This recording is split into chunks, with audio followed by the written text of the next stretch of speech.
끌어당길 것이냐, 내에 맡길 것이냐. 마음 공부를 하다 보면 항상 이 딜레마에 도착하게 됩니다. 끌어당김은 분명한 의도를 가지고 자신이 원하는 것을 선명하게, 그리고 그것을 얻었을 때의 감정을 실제로 느끼는 것으로 그 목표가 나에게 오게 만드는 방법입니다.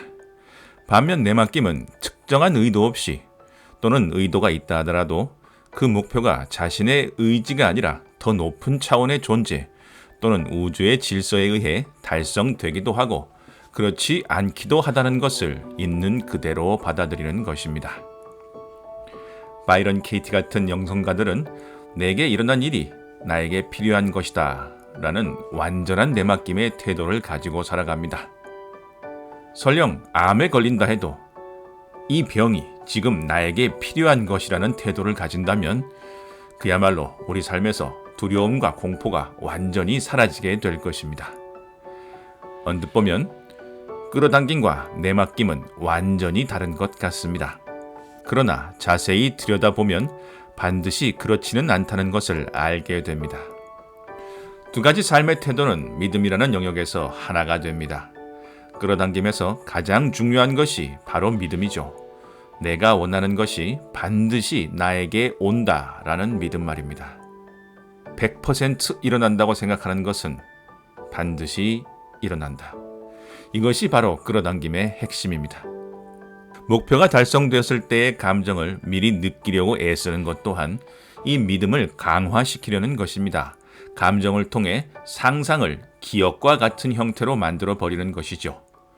기억이란 무엇인가요? 이미 일어난 일입니다. 그러니까 100% 존재하는 것이죠. 이에 대한 자세한 내용은 미래 기억법에서 다루었으니 더 알고 싶으신 분들은 한번 살펴보시기 바랍니다. 반면 내맡김은 나에게 일어난 일, 내게 주어진 일에 대해 조금도 의심하지 않는 믿음에 기반합니다. 이 일이 나에게 필요한 일이며 내가 해야 할 일이라는 것을 전혀 의심하지 않고 수용하게 되는 것이죠. 그러니 당연히 순수한 믿음을 가지고 살아가게 됩니다. 이렇게 순수한 믿음으로 하는 일과 의심에 찬 채 하는 일의 결과는 어떨까요? 당연히 믿음을 기반으로 한 일이 더 잘 될 수밖에 없습니다. 결국 끌어당김이 작동하게 되는 것이죠. 한 가지 다른 점은 의도가 나로부터 출발했느냐 아니면 우주로부터 주어졌느냐 하는 점인데요. 이 또한 가만히 살펴보면 두 가지가 같은 것임을 알 수 있습니다.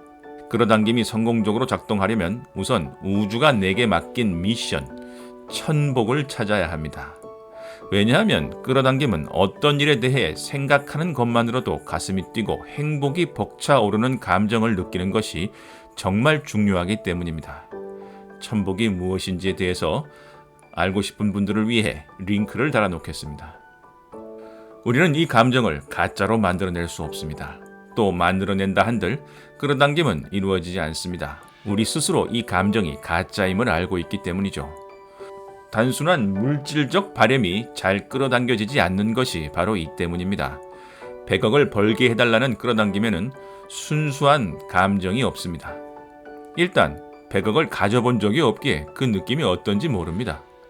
또 매번 끌어당김을 할 때마다 억지로 생기지도 않은 감정을 연기를 해야 합니다.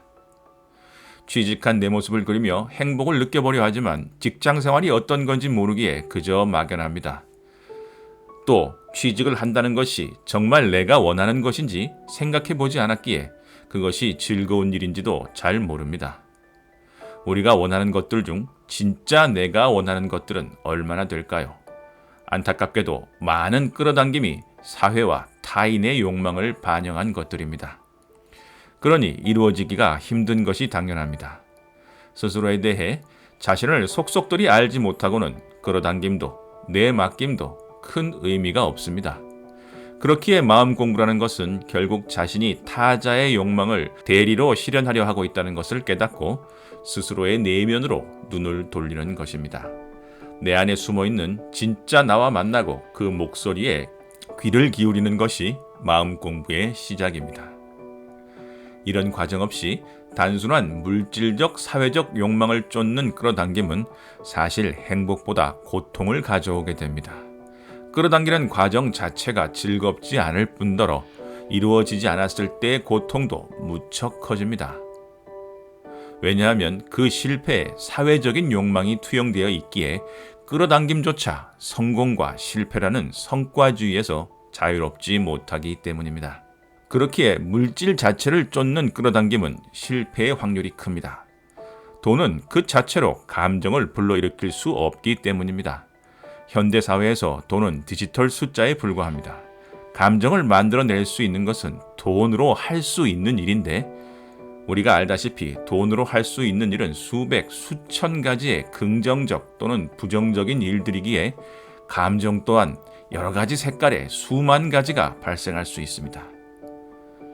이런 혼돈의 상태에서는 끌어당김이 제대로 이루어질 수 없습니다.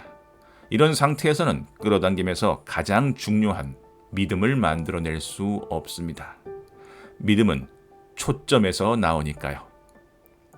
때문에 믿음을 만들어내는 감정은 순수한 감정입니다. 그 일에 대해 떠올리기만 해도 가슴이 설레는 그런 일들이죠. 누군가를 가르치는 일, 창조적인 일, 자원봉사, 요리, 춤을 추거나 음악을 만드는 일, 무엇이든 자신의 본질, 삶의 목적, 즉 우주가 맡긴 임무, 천복을 찾을 때 우리는 끌어당김의 기적을 만날 수 있습니다. 이렇게 말하고 나니 끌어당김의 궁극적인 목표 또한 우주로부터 온다고 할 수 있겠습니다. 이렇게 끌어당김과 내맡김은 하나가 됩니다. 끌어당김과 내맡김이 하나가 되면 보통 사람은 할 수 없는 일들을 할 수 있게 됩니다. 그것도 숨쉬듯 자연스럽게 말입니다. 순수한 즐거움이 목표의식과 만나면 기적이 일어납니다. 다른 사람은 도저히 다다를 수 없는 경지에 이르게 되죠. 왜냐하면 일의 결과에 대해 불신과 불안이 완전히 사라지고 온전한 집중만 남게 되기 때문입니다. 혹시 지금 일의 결과가 좋지 않더라도 이것이 성장을 위한 단계라는 것을 전혀 의심하지 않으며 이 일을 그만두어야 할지 전혀 고민하지 않기 때문입니다. 나는 이 일이 너무 즐거워서 죽을 때까지 행복하게 이 일을 할 것이라는 것을 이미 알고 있기 때문입니다. 평생을 한다면 지금 실패는 아무것도 아니라는 것을 알기 때문입니다. 이런 상태에서는 이 일 자체가 기쁨이고 보상입니다. 믿음과 기쁨이 가득한 삶에는 더 이상 애씀이 필요 없어집니다. 이런 상태에서 하는 일의 결과는 좋을 수밖에 없죠. 자연스럽게 많은 사람들이 우리를 찾아오게 됩니다. 먹고 사는 문제까지 해결이 되는 것이죠. 의심과 애씀으로 살아가는 사람들의 눈에는 그저 경이로울 수밖에 없겠지만 정작 내 자신에게는 모든 것이 숨쉬듯 물 흐르듯 자연스럽습니다. 이렇게 되면 언제나 높은 진동수를 유지하게 되고 필요한 모든 것이 나에게 찾아오는 선순환이 이루어집니다. 그저 힘을 빼고 전부를 내맡긴 덕에 말입니다. 그러니 끌어당김과 내맡김은 하나입니다. 무언가를 강박적으로 끌어당기지 마세요. 몸에 힘을 잔뜩 주고 횟수와 시간을 지켜 에너지를 쏟지 마세요. 그저 온몸에 힘을 빼고 내맡기세요. 우주가 우리에게 맡긴 일이 무엇인지를 찾는 게 우선입니다. 사실 우리 모두는 이미 그것이 무엇인지 잘 알고 있습니다. 그저 그 일에 대해 의심을 품고 있을 뿐입니다. 이제 의심을 내려놓으세요. 의심을 내려놓는 것이 바로 내맡김입니다. 열린 문으로 들어가세요. 문이 닫힌다면 그저 고요히 기다리세요. 그러면 반드시 다른 문이 열립니다. 운명의 파도를, 기쁨과 즐거움의 파도를 타고 두려움을 내려놓으세요. 의심을 버리고 온전히 집중해 보세요. 천복이 주는 기쁨으로 살아가세요. 그렇게 하면 우리의 삶은 평화로워지고 풍요로워집니다. 다음 날 아침이 어서 오기를 기다리는 행복한 삶을 살 수 있습니다. 이상 지당한이었습니다. 감사합니다.